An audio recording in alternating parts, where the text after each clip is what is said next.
Remember the Kargil war? It happened in the winter of 1999. What if China, still smarting from the Doklam debacle, borrows a leaf from its Pakistani ally and also attempts a Kargil-type adventure? It's a possibility. Here's a look at India's vulnerabilities and strengths. Imagine a Kargil-type intrusion by China along the line of actual control. It's not inconceivable. A Chinese senior foreign ministry official warned during the Doklam standoff that they could enter in force in Kashmir or Uttarakhand. Going by the frequency of Chinese intrusions into Indian territory last month alone, this could already be a fact. We also have the Depsang intrusion in April 2013, when Chinese troops entered around 19 kilometers deep, set up camp for some days and then withdrew. Senior Indian Army commanders who have served on the China frontier say there are few areas where such an intrusion is possible. In Ladakh, the most likely area of entry for Chinese troops could be Daulat Beg Oldi and the adjacent Depsang plains. Daulat Beg Oldi is at an altitude of more than 16,000 feet. The area is remote and road and other infrastructure is still to develop. Therefore, getting there is not easy, even though the Indian Air Force has an airfield since 2013. The adjoining Depsang plains are also difficult terrain, and during winter, when temperatures plunge below -50 degrees centigrade, physical movement for men and vehicles is very tough. In other parts of Ladakh, including Demchok and Chumar, road infrastructure has developed on the Indian side, although the Chinese infrastructure is far more advanced. In Uttarakhand, it is a similar story. 3 districts on the Chinese border: Uttarkashi, Chamoli and Pithoragarh. Chinese helicopters are known to fly over the Barahoti pasture grounds in Chamoli. The motorable road ends in Rimkin, where the last Indian post is. Thereafter, the Indo-Tibetan border police has to walk. In Sikkim, no movement of Chinese troops is possible without it coming to India's attention. This is because Indian troops are deployed on higher ground. They are looking down on Chinese troop positions, and any movement out of the ordinary would be noticed. But Arunachal Pradesh is a major concern. It has several valleys and it is impossible to guard or block the entry to every valley. Infrastructure is poor, roads and bridges regularly get washed out during the monsoon. Add to that, the road building season lasts only a few months before the rain sets in. So a Kargil-type war cannot be ruled out. But it is important to note that India today uses satellites to monitor its neighbours. India also has drones for medium and low-level surveillance of the borders. And since mountains require lots of troops, military preparations by China can be relatively easily detected. India must keep up its guard. Bureau Report, WION. Joining us this evening from Shanghai, Professor Chen Hong is the director of the East China Normal University's Australian Studies Centre. And in the studio with me is Harsh V. Pant, distinguished fellow and head of the ORF Strategic Studies Programme. Good evening to both of you. Professor Chen, right, I'm told we will join him, he'll be joining us, in fact, in just a bit. Harsh Pant, does it sound preposterous? No, I think the reality of the border is such that we have to take these considerations into account. Though I think whether or not China decides to intervene at such a massive scale would depend largely on what political calculation they are making rather than on operational and tactical realities on the ground. I think the way Doklam was resolved and the way Doklam was initiated, I think tell you 2 different stories about perhaps what is happening within China and how they react to external pressures at times. So I think the way we have resolved Doklam perhaps tells us that at times you can stand up to the Chinese and deliver a message to them that, look, there are certain red lines that cannot be crossed. And they get the message. So we have seen a certain leveling down of the temperature. We have seen some, both at the political level, a message being sent out by both Mr. Xi and Mr. Modi that this is a very important relationship. So I think temperatures have gone down. But I think largely the operational reality of the border is such, as your report was discussing, that India remains very vulnerable because of our own problems. If I could come in here, and Doklam was resolved, yes, and resolved after India stood up to China, but the timing of the resolution was also significant. It was at a time when China was very keen on having India participate in the BRICS summit. And while India showed maturity and it stood up to China, there are enough indications that the Chinese may still be smarting under what they saw as a slap on their face. And so with a resurgent Xi Jinping after the 19-party Congress, is it more likely that they will indulge in such adventurism? Yes, I think they are still smarting under the outcome of what happened in Doklam. But I think it needs to be remembered that they're also, China is not as invulnerable as it looks, because after all, it is also fighting on a number of other fronts. Sure. So there are a number of other things that they have to take care of. And I think right now, the primary relationship that they are focused on is Mr. Trump. And Mr. Trump has given various, multiple signals insofar as where he wants to go. So I think it's not entirely evident to me that India would be the focus of their attention in the short to medium term. But yes, I think the incentives are enough, given that the border infrastructure, the military balance of power is skewed in their favor, that at times you can end up in a situation where suddenly you will face another Doklam-like situation. Right, and this interestingly comes just ahead of the RIC meeting. Yeah. Absolutely, and I think the message that has gone out from the two capitals after Doklam was that we want to build a stable and a relationship that can take forward positive direction in various issues that confront India and China. It would be interesting to see what happens as a result of the RIC summit, the RIC meeting. We have known that these meetings have not been very productive in the past. There is an interesting twist this time that Russia has suddenly become very vocal about Indian concerns. Russia is saying energy, India needs to be there. Pakistan cannot be cannot be seen as a contemporary of India in that sense. So I think Chinese tend to work, are very sensitive to balance of power considerations. So I think we'll see if the balance of power seems to be shifting away from the Chinese in the RIC or in the larger BRICS summit, given that we know that the outcome of BRICS was also one which suddenly China went in and decided to support India's case against Pakistan and was willing to let the names come in the statement. So I think it will be interesting to see what sort of pressure Russia can build into the triangle of RIC. Professor Chen is, I'm told, with us. Professor, what are the chances of China indulging in such adventurism, launching a winter offensive?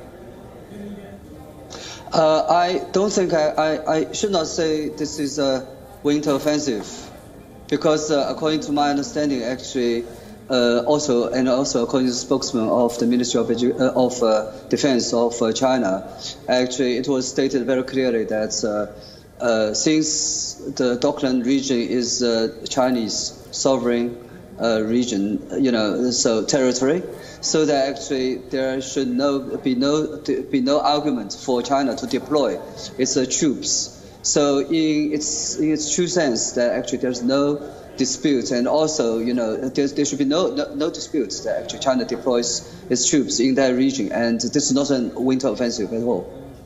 There is no dispute as long as you agree to China's line. What does it even mean? Well, I think what Professor is getting there at partly is that the dispute as such was about Chinese construction at the Tri-Junction. I think what he's saying is, as we see, there's no dispute. Yes, because the entire argument if China is deploying troops on its territory, what it calls its territory. Yes, so but again, that's part of the contention that not only that India but also Bhutan does not consider that as part of Chinese territory. Both India and Bhutan have a claim on that territory, and I think that needs to be resolved peacefully rather than through a projection of force, and that would be the expectation both in Delhi and Thimphu. Professor, let me rephrase my question then. How is it playing out domestically in China? Is Doklam something that they've gotten over, or do they see what happened earlier this year as the first episode in what may become a long-drawn border struggle? Because actually this dispute actually started actually in mid-June, and it took actually more than 70 days to resolve in peaceful means. But actually, although it was resolved in a peaceful way, but it deepened the differences and also this fissure between the two countries, and also changed the strategic positioning by China to offer India, and also even I think it might be changing the direction of China-Indian relations. Because actually, according to Chinese understanding, actually this land is actually simply, well, if there's any dispute, it should be between Bhutan and China, not between India and China. And thankfully, of course, on the 5th of September, when President Xi Jinping and Prime Minister Modi met, and actually, that was a very good sign. And there were talk about this possibility of restart or to be resuming this positive cooperation. This is actually what we believe. Actually, this is a good sign for us to start. I'm going to request you both to stay with us. China has been working, steadily to undermine India in this region. It has started doing this. It started rather in Nepal. It has been working on Bhutan for many years now. It has no diplomatic ties with that country. But through the mechanism of border talks, Beijing has been trying to build its influence there. Swedish author and China analyst Bertil Lintner told WION that China is trying to drive a wedge between India and Bhutan. Listen into this. China has not resolved its border disputes. It's India and it's Bhutan. And if you take Bhutan as an example, because that's more easier to understand, Bhutan is the only neighboring country with which China does not maintain diplomatic relations. But they do maintain relations through these endless border talks, one after another, year after year. And there don't seem to be anywhere near a solution there. And what is so difficult to determine where the border between China and Bhutan should be? But it's a part of a diplomatic game where China is actually gradually expanding its influence in Bhutan. And they're using the border issue to get.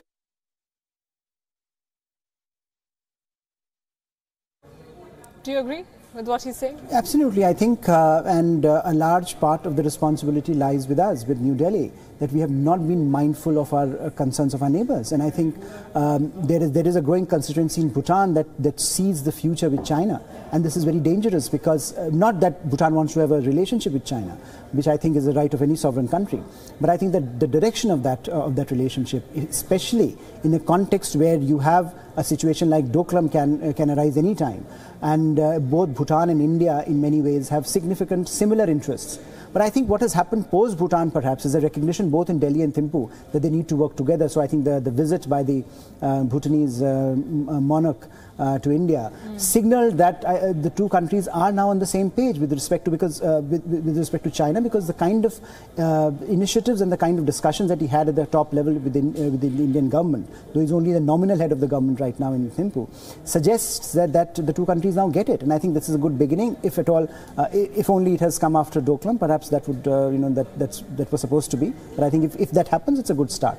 That's the only silver lining, some would say. But thanks very much, Harshvi Pant and Professor Chen, for joining us. And there's more on the India-China equation. In fact, India has been cleared to join the Wassenaar Arrangement, which is a multilateral grouping of 41 countries that coordinate policies relating to the export of arms and ammunition, dual-use equipment and sensitive technologies. India got the formal OK as the group met in Vienna late on Thursday for its annual plenary.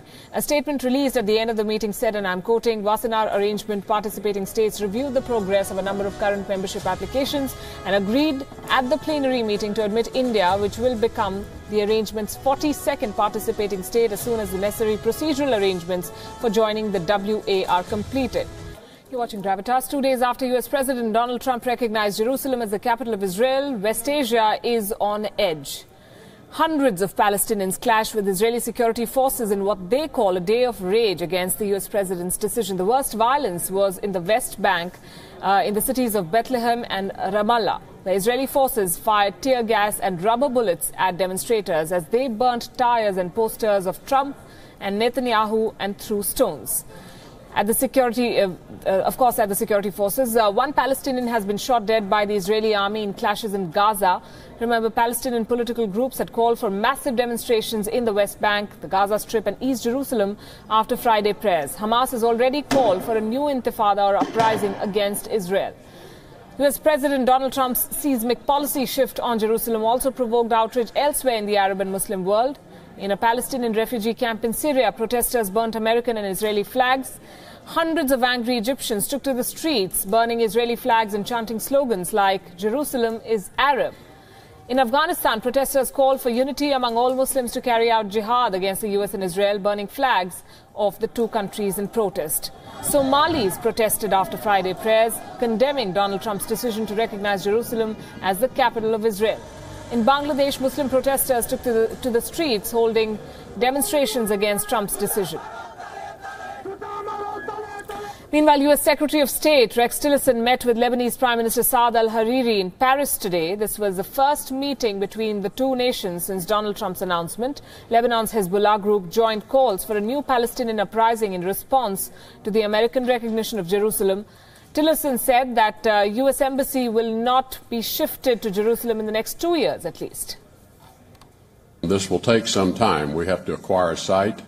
We have to develop building plans, construction plans, as you point out, ensure we get the authorizations, although I do not anticipate any difficulties getting those authorizations, and then actually build an embassy. So this is not something that's going to happen this year, probably not next year, but the President does want us to move in a very concrete and steadfast way to ensure the embassy is located in Jerusalem. Is the global media exaggerating the doomsday scenario? Is President Trump's orbit shift on West Asia such a disaster after all? Senior foreign editor Padma Rao examines the question.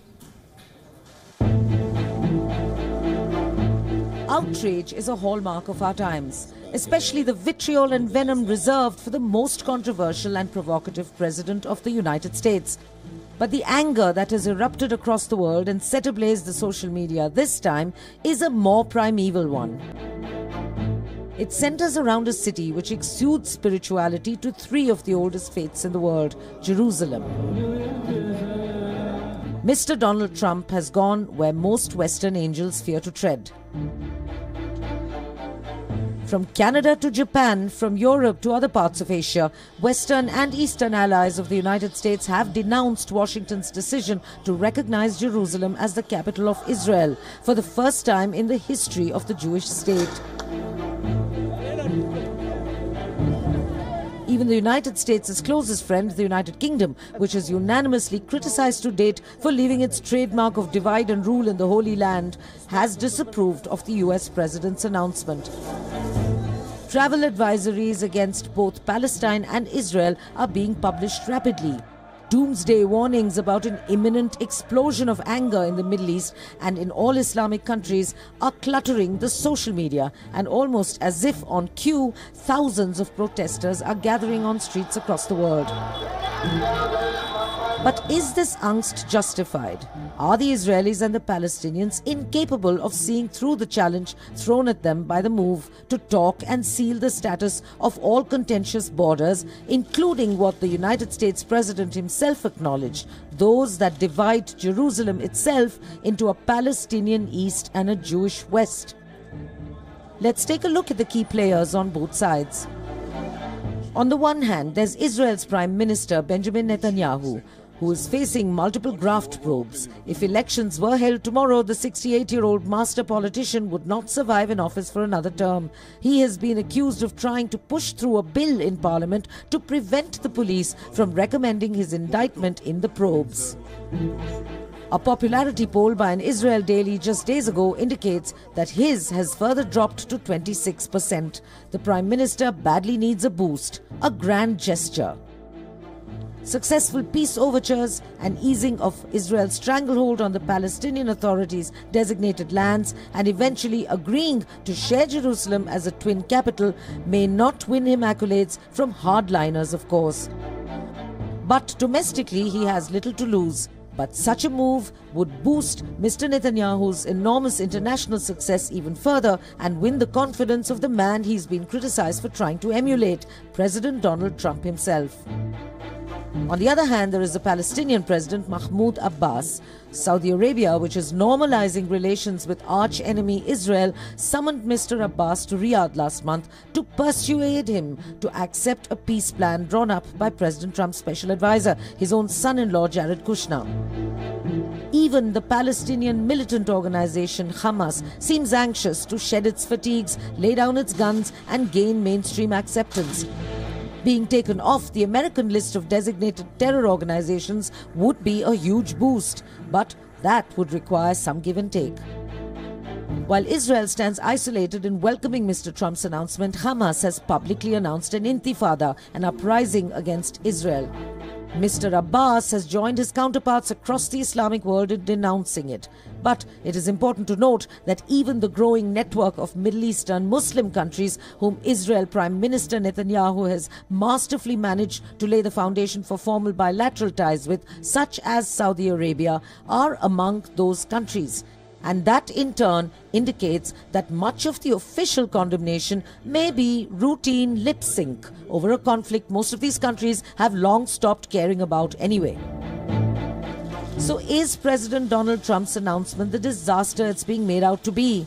Or is it being perceived as a sliver of an opportunity perhaps, at least by Palestinians with some of the benefits in mind?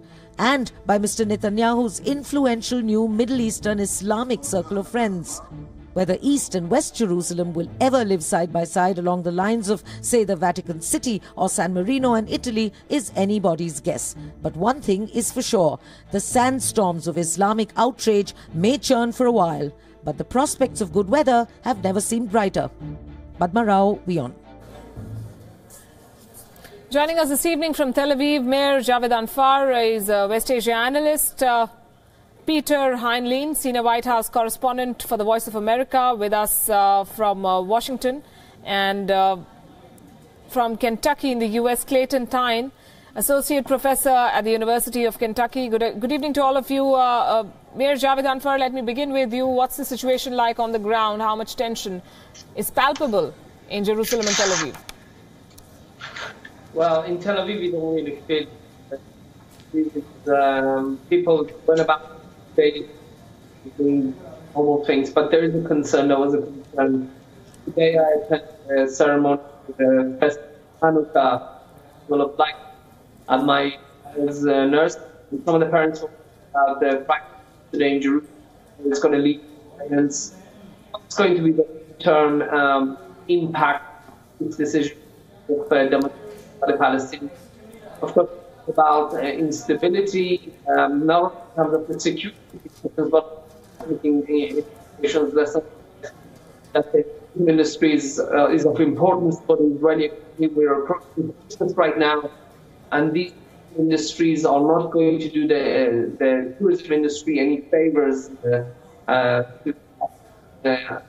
statement. So there is concern about the security and the economic implications. So we have to wait whether this demonstration is going to last. For that, the whole time will tell. Right, I'm losing your audio. We'll try and fix the connection. Peter, reactions coming in from across the world. As the European Union said, now the Chinese president has called for East Jerusalem as the capital of a Palestinian state. It sounds like an impractical idea given the situation on the ground. What kind of diplomatic push is Washington preparing itself for? Well, I think that the Washington political establishment is very skeptical about what possible good could come of this. President Trump is saying that this is something designed to get the negotiations off dead center. I thought it was very interesting. My good friend Padma Rao's piece that you just ran explained a lot of what is happening with the back and forth. But right now, the consensus here in Washington is this is a big risk, and Clayton, reactions coming, of course, from within the establishment in Israel as well. One of the ministers has made an interesting observation. He says that President Trump is hinting at a partition of Jerusalem. How do you see this playing out in the days ahead? Oh, the days ahead, I think we're mostly worried about short-term violence, and that's what I see playing out. When we're thinking long-term, it's hard to see anything good coming from this. I mean, there is a likelihood, there is a chance that this will shock the peace process and something good will come of it.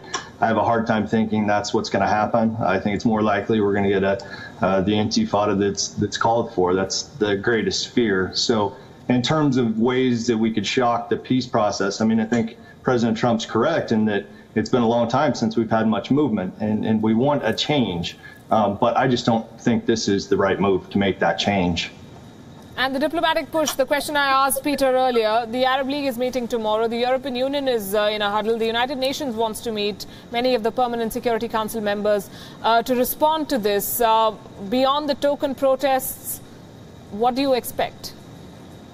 I mean, I expect some widespread condemnation. I mean, one thing I think that we should be sort of happy or positive about is that you just listed several international organizations that are going to come together in a very smart way, gather ideas and have an open debate and come out with well thought out policy statements about their feelings towards this. So we've seen the world trend in a very positive direction, I think, towards international organizations coming out and making stands. And I think those would be very powerful. Now, here, politically in the United States, President Trump has a strong base of support. It doesn't really care what international organizations think. But if the international community, if they come together and challenge the United States on policy, they can have a huge influence. Do you see this move as part of a larger strategic plan or a short-term appeasement move? I mean, I think short-term appeasement. This just seems like a political bumper sticker, sort of saying that I fulfilled the campaign promise. I just have a hard time thinking of any game scenario where this was a smart strategic move. Unfortunately, our president's not necessarily known for seeming to think long-term through much of what he does. Mayor Javed Anfar, I'm told you're back with us. The United Nations Security Council is meeting to discuss the Jerusalem declaration of U.S. President Donald Trump. What kind of pushback is expected? Well, I don't think the Council is going to issue the state of Israel, but look, we could do without this isolation right now. I think the European countries, it could hurt our relations with the Russians. So these are expected. I think the state of Israel, the Prime Minister Netanyahu was very much in order to shore up people in Israel, which is only by allegations of corruption. There are currently 3 police files open against it, for which investigated on breach of trust and also corruption. I'll leave it at that. Mayor Javed Anfar, Peter and Clayton Tyne, thanks very much for joining us with your perspective. The European Union, as we've been saying, has come out in strong support of Palestine after Trump's Jerusalem decision. But divisions within the bloc could hurt European leaders who have pledged to back Palestine's claim. Trump's Jerusalem decision has united an otherwise divided European Union. All of the current members, including the United Kingdom, who wants to leave the Union, have backed the two-state solution. The European Union has a clear and united position. We believe that only realistic solution to the conflict between Israel and Palestine is based on 2 states, and with Jerusalem as the capital of both the State of Israel and the State of Palestine. The European Union has a deep interest in both Israel and Palestine.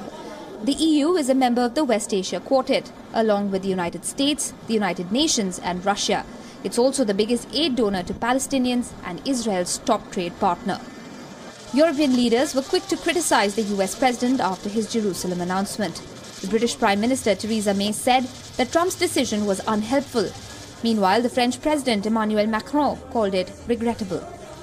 But Trump's Jerusalem decision will test the unity of the European Union. Divisions within the bloc have reduced its influence. Germany has extended support to Israel's stand on multiple occasions, but back in 2014, Sweden announced its recognition to the state of Palestine. Despite their differences, the EU has pledged to push for Palestine. The foreign ministers of the bloc are expected to hold talks with the Israeli Prime Minister Benjamin Netanyahu in Brussels on Monday.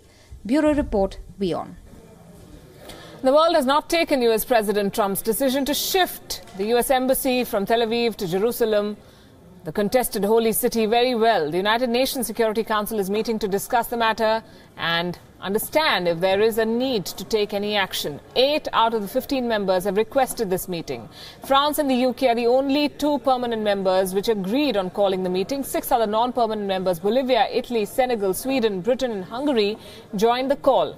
The Arab world too has called for an emergency meeting of the Arab League that happens tomorrow, an institution where 22 foreign ministers from majority Muslim countries discuss common challenges and problems. Palestine and Jordan requested this meeting, and this was immediately endorsed by Morocco.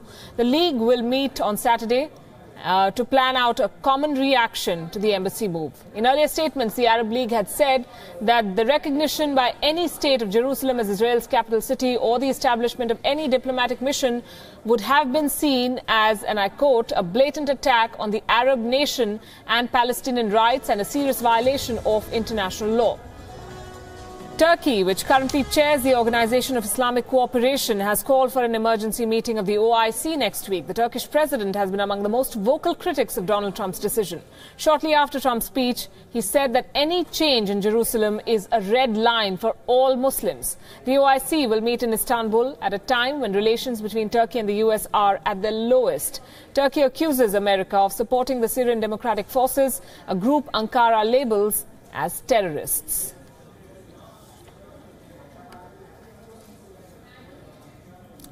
And these are live images we are bringing you from the United Nations Security Council meeting. I invite the representatives of Israel and Jordan to participate in this meeting.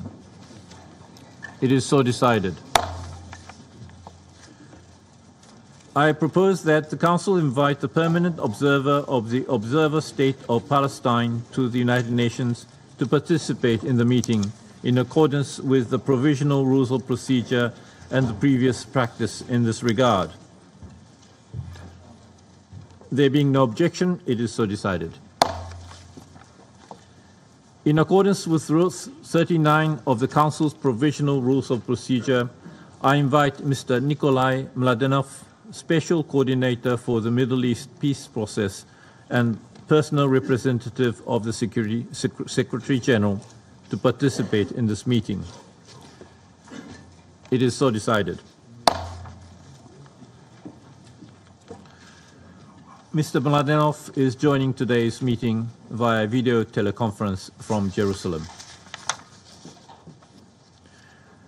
The Security Council will now begin its consideration of item 2 of the agenda.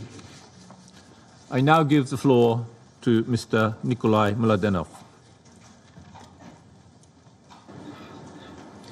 Thank you, Mr. President. Mr. President, members of the Security Council, Jerusalem is one of the most complex and perhaps captivating cities in the world. Of all the final status issues in the Israeli-Palestinian conflict, as identified in the Oslo Accords, refugees, settlements, security arrangements, borders, relations and cooperation with neighbors, and other issues of common interest, Jerusalem is the most emotionally charged and difficult subject. For the Jewish people, it is, and it will always be, the center of their faith and life. For centuries, they have looked to it as a symbol of hope for the future.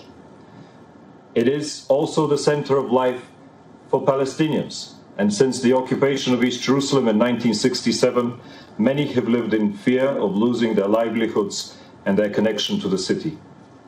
For both Israelis and Palestinians, Jerusalem is and will always remain an integral part of their national identity. For billions of people around the world, it also serves as a symbol and as a cornerstone of their Christian, Jewish or Muslim faith. That is why it remains one of the most sensitive places in the world. For decades, there has been a broad agreement among UN member states about the particular status of Jerusalem, including through Security Council resolutions 252 from 1968, 476 from 1980, and 478 from 1980 as well as General Assembly Resolution 181. The United Nations has repeatedly declared that any unilateral decision that seeks to alter the character and status of Jerusalem could seriously undermine current peace efforts and may have repercussions across the region. As stated by the Secretary General, the United Nations position is clear. Jerusalem is a final status issue for which a comprehensive, just and lasting solution must be achieved through negotiations between the parties and on the basis of the relevant UN resolutions and mutual agreements. Mr. President, on December 6th, US President Donald Trump announced that the United States recognizes Jerusalem as the capital of the State of Israel. In this recognition, he said that final status issues, including the boundaries of Israeli sovereignty, remain for the parties to determine. He made clear his commitment to advance peace between Israelis and Palestinians and called for the status quo in the holy places to be respected. The announcement also signaled the start of preparations to move the US Embassy from Tel Aviv to Jerusalem, while renewing a 6-month waiver for which the embassy remains in Tel Aviv. Without doubt, this decision has been widely welcomed in Israel. It has also called society across the Middle East and beyond. Palestinian President Abbas condemned the move and stressed that the United States has withdrawn from its role as a mediator in the process. He warned of the potential consequences for security and stability in the region and underlined the need for immediate work towards national reconciliation. Hamas described the proclamation of an attack as an attack against the Palestinian people and called on the PLO to withdraw its recognition of Israel. In Israel, Prime Minister Netanyahu thanked President Trump for the decision. He reaffirmed his commitment to maintaining the status quo at the holy sites, while President Rivlin said that Jerusalem is not an obstacle to peace. Mr. President, I'm particularly concerned about the potential risk of violent escalation. In anticipation of the US decision, Palestinian factions called for 3 days of rage to take place from 6th to 8th of December. Some called for December 8th to be the start of a new uprising or intifada. Since the decision, we have seen widespread demonstrations and violent clashes between Palestinian protesters and Israeli security forces throughout the occupied West Bank, including East Jerusalem and Gaza. According to OCHA, at least 1 Palestinian was killed and more than 140 have been injured. There have also been protests in Arab cities and villages within Israel, as well as cities around the region and beyond, from Lebanon and Jordan to Malaysia and Bangladesh. On December 7th, 6 rockets were reportedly fired from Gaza towards Israel. All but 1 landed short without causing damage or injury. The Israeli Defense Forces responded by shelling a Hamas military installation in the Strip and bombing another one from the air, causing damage but no injuries. Mr. President, we continue to follow developments on the ground very closely. We all understand and respect the symbolic, religious, and emotional charge that Jerusalem holds for people across the region and beyond. Nevertheless, I urge all political, religious, and community leaders to refrain from provocative action and rhetoric that can lead to escalation. And I call on all to exercise restraint and engage in dialogue. It is now more important than ever that we preserve the prospects for peace. It will be ordinary Israelis and Palestinians, their families, their children, who will ultimately have to live with the human costs and the suffering caused by further violence. It is they who will look to their leaders to find the strength and the will to achieve a just, a comprehensive peace that addresses all final status issues, that ends the occupation of Palestinian territory that started in 1967, and then brings security and stability to both Israelis and Palestinians. Mr. President, the United Nations remains strongly committed to supporting all efforts towards a negotiated 2-state solution. This is the only way to achieve the legitimate national aspirations of both Israelis and Palestinians. This point has been clearly reaffirmed by Secretary General Guterres, and I stress again his word. There is no plan B for the 2-state solution. Palestinian and Israeli leaders, but also the international community, have an important responsibility to advance peace efforts to this end. Only through constructive dialogue can we hope to achieve peace, and I call on all parties to remain engaged. Mr. President, today we stand at another critical moment in the long-running history of this conflict, where we are yet to see if the prospects of peace can be preserved and advanced. It is up to all of us in the international community, just as much it is up to Israeli and Palestinian leaders, to urgently advance a just and lasting resolution of this conflict. The Secretary General has been clear that realizing a two-state solution with Jerusalem as the capital of Israel and Palestine is the only way that such a vision can be achieved. I have warned many times in the past, Mr. President, and I will do so again today. If the Israeli-Palestinian conflict is not resolved in line with relevant UN resolutions and in a manner that meets the legitimate national aspirations of both peoples, it risks being engulfed into the vortex of religious radicalism that has taken over the Middle East. There is a serious risk today that we may see a chain of unilateral actions which can only push us further away from achieving our shared goal of peace. It will be critical in the coming days that leaders demonstrate their wisdom and make all efforts to reduce the rhetoric, prevent incitement, and rein in radical elements. In its report in 2016, the Middle East Quartet called for steps to reverse negative trends that undermine the two-state solution, so as to build the conditions necessary for successful final status negotiations.